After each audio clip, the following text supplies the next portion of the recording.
ಇನ್ನು ಜಾತಿ ಗಣತಿ ಸಂದರ್ಭದಲ್ಲಿ ಯಾರ್ಯಾರಿಗೆ ನಾವು ಜವಾಬ್ದಾರಿನ ಕೊಡ್ತೀವಿ ಅವ್ರು ಕಂಪಲ್ಸರಿ ಬರಲೇಬೇಕು, ನಿಮ್ಮ ಜವಾಬ್ದಾರಿ ನಿಭಾಯಿಸಲೇಬೇಕು ಅಂತ ಇಲ್ಲಿ ಕರ್ತವ್ಯ ಲೋಪ ಆಗಿದೆ ಅಂತ ಆರೋಪಿಸಿ ಹಲವರಿಗೆ ನೋಟಿಸ್ ಕೊಡಲಾಗಿದೆ. ಪಾಲಿಕೆ ಜಂಟಿ ಆಯುಕ್ತರು ನೋಟಿಸ್ ಕೊಟ್ಟಿದ್ದಾರೆ. 13 ಸಿಬ್ಬಂದಿಗೆ ನೋಟಿಸ್. ನೀವು ಸರಿಯಾಗಿ ಕೆಲಸ ಮಾಡಿಲ್ಲ, ನಿಮ್ಮ ಜೂನಿಯರ್ಸ್ಗಳಿಗೆ ಮಾರ್ಗದರ್ಶನ ಮಾಡಿಲ್ಲ, ಅವ್ರಿಗೆ ವಿವರಗಳನ್ನು ಕೊಟ್ಟಿಲ್ಲ, ಜಯನಗರ ವಿಧಾನಸಭಾ ಕ್ಷೇತ್ರದಲ್ಲಿ ಗಣತಿ ಸಂದರ್ಭದಲ್ಲಿ ಲೋಪಗಳಾಗಿವೆ, ಹೀಗಾಗಿ ಉತ್ತರ ಕೊಡಿ. ನೀವು 5ಕ್ಕಿಂತ ಕಡಿಮೆ ಮನೆಗಳ ಗಣತಿ ಮಾಡಿದ್ದೀರಿ, ಕಾರಣ ಏನು, ಎಕ್ಸ್ಪ್ಲನೇಷನ್ ಕೊಡಿ. ಇವರೆಲ್ಲ ಮೇಲ್ವಿಚಾರಕರು. ನಿಮ್ಮಿಂದಾಗಿ ಗಣತಿಯ ಪ್ರಗತಿ ಕುಂಠಿತ ಆಗಿದೆ. ಸರ್ಕಾರದ ಆದೇಶವನ್ನು ನೀವು ಧಿಕ್ಕರಿಸಿದಿರಿ, ಬೆಲೆ ಕೊಟ್ಟಿಲ್ಲ.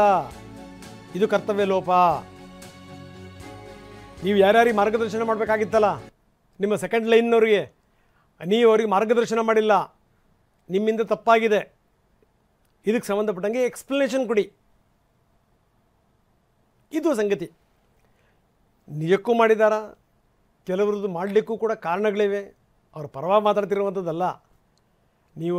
ನಾವೇ ತೋರಿಸ್ತಾ ಇದ್ವಿ. 3 ದಿನಗಳಿಂದ ಒಂದೇ ಮನೆಗೆ ಹೋಗಬೇಕು ಬರಬೇಕು, ಅಲ್ಲಿ ಏನು ಕೆಲಸ ಕಾರ್ಯಗಳಾಗ್ತಿಲ್ಲ, ನೀವು ಆ್ಯಪ್ ಓಪನ್ ಆಗ್ತಿಲ್ಲ, ಒಂದಾ ಎರಡಾ ಸಮಸ್ಯೆಗಳು. ಮನೆಯಲ್ಲಿ ಯಾರು ಇರ್ತಿರಲಿಲ್ಲ, ಇನ್ಫಾರ್ಮೇಷನ್ ಕೊಡ್ತಿರಲಿಲ್ಲ. ಸೊ ಹೀಗೆ ನೋಡಬೇಕು. ಸುಮ್ಮನೆ ಆರೋಪಗಳನ್ನು ಹಾಕಬಾರ್ದು. ಅಥವಾ ಇವರು ಕೂಡ, ಗಣಿತದಾರರು ಕೂಡ ಸುಮ್ಮನೆ ಕಾರಣಗಳನ್ನು ಹೇಳಿ ತಪ್ಪಿಸಿರಬಾರ್ದು. ನೋಡಿ ಕ್ರಮ ತಗೊಳ್ಳಿ.